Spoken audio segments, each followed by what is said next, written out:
Assalamualaikum sahabatku. Di Voice Kiss kali ini Moka bahas kisah tentang makhluk yang paling hina. Sahabatku, di sebuah pondok pesantren toh ada seorang santri yang menuntut ilmu kepada seorang kiai. Sudah bertahun-tahun lamanya santri itu menuntut ilmu di sana. Hingga tibalah saat di mana santri itu diperbolehkan pulang ke kampung halamannya untuk mengabdi kepada masyarakat di sana. Tapi toh sahabatku, sebelum pulang dikasih ujian sama Pak Kiai. Nah bilang Pak Kiai toh, anakku, sebelum kau pulang dalam 3 hari ini, aku ingin kau mencarikanku seseorang ataupun makhluk yang lebih buruk dan hina dari dirimu. Dengan penuh percaya diri, santri itu menjawab, dalam 3 hari Pak Kiai. Terlalu lama itu. Hari ini juga bakalan dapat Kak begitu banyak orang dan makhluk yang nakal buruk Kak.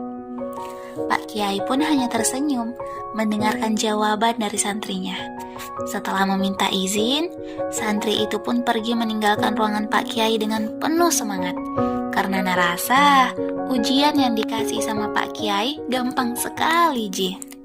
Di hari itu juga tuh sahabatku, santri tersebut menyusuri jalanan sekitar pondok pesantren. Hingga ia bertemu dengan seorang pemuda yang sangat mabuk berat. Nabila bedek pemilik warung yang menjumpai tadi, memang itu pemuda setiap hari mabuk-mabukan Ji selalu nabiking. Santri itu pun menjadi tenang. Dalam hati ia berkata, pasti ini pemuda lebih buruk daripada saya. Setiap hari mabuk-mabukan Jina biking. Nah saya sepanjang hari beribadah terus sama Allah Subhanahu wa Ta'ala.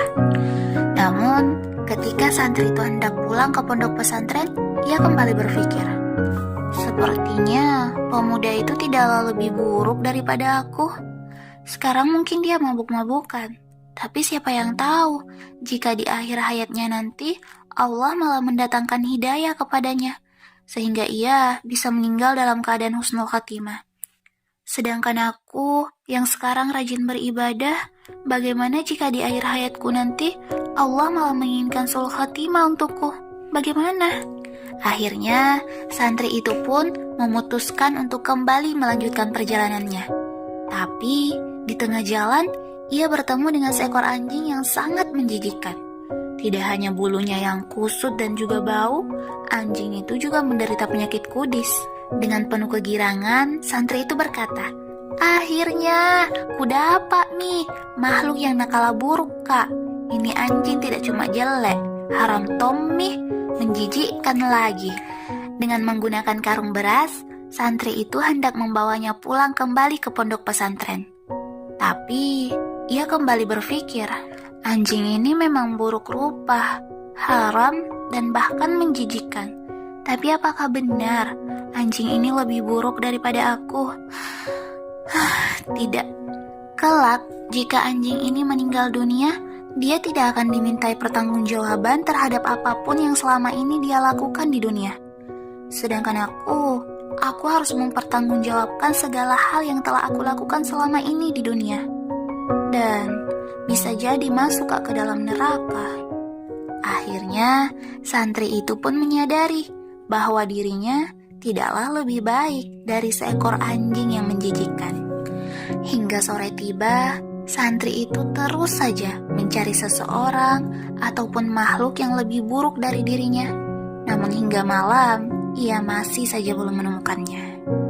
Setelah berpikir panjang, akhirnya santri tersebut memutuskan untuk kembali pulang ke pondok pesantren. Dan tentu saja, Pak Kiai bertanya kepadanya, bagaimana anakku?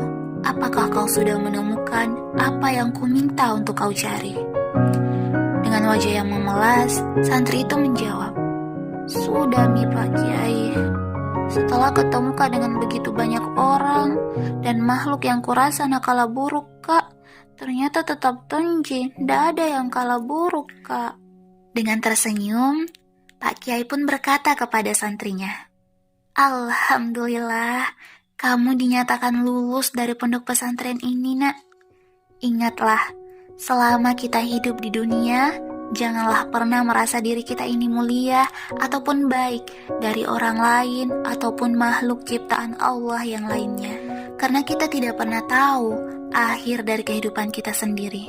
Sekarang kita mungkin mulia dan baik, tapi siapa yang tahu jika di akhir hayat nanti kita malah menjadi makhluk seburuk-buruknya makhluk. Sekarang kita mungkin beriman, tapi siapa yang tahu jika di akhir hayat nanti syaitan malah berhasil memalingkan wajah kita dari Allah Subhanahu wa Ta'ala. Jadilah seorang pendakwa yang rendah hati, nak. Masya Allah, sahabatku. Itu santri toh sekalinya pulangi ke kampung halamannya mengabdi kepada masyarakat dengan penuh rendah hati. Sampai sini mau dulu voice kissku, nah sahabatku. Pesan terakhirku toh, jangan pernah merasa hebat ataupun pintar saat sampaikan ki ilmu. Karena tujuan tak untuk berdakwah itu untuk perbaiki hatinya manusia. Tapi kalau seumpamanya sombong ki, dalam waktu yang bersamaan ki rusak hati tak sendiri. Semoga bermanfaat. Barakallahu fikum.